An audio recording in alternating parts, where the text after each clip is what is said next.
Mumbai Pune express वेवर भीषण अपघात झालाय। अपघातात एका महिलेचा दुर्दैवी मृत्यू झाला। यात 21 जण जखमी झालेत। उतारावर ब्रेक फेल झालेल्या कंटेनरनं वाहनांना धडक दिली आहे। जवळपास 20 ते 25 वाहनं एकमेकांना धडकली।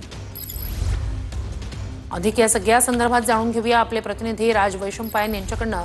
राज, हा अपघात नेमका कधीचा आहे आणि आत्ताची नेमकी काय परिस्थिती आहे?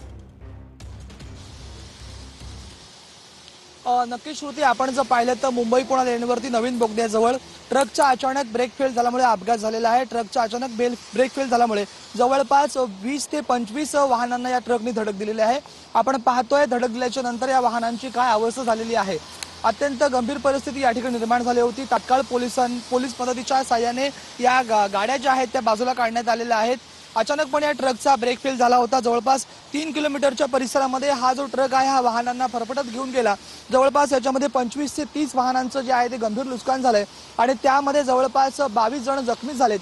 त्यामध्ये एक महिलेचा देखील मृत्यू झाल्याचं समजतंय।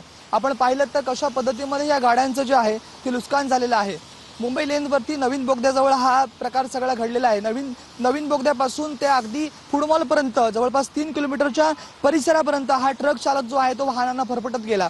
यामध्ये जवळपास 25 ते 30 वाहनांना धडक दिली। आपण जर पाहिलं तर कशा पद्धतीमध्ये या वाहनांची परिस्थिती नक्कीच अपडेट्स घेत राहू। तुर्तास धन्यवाद।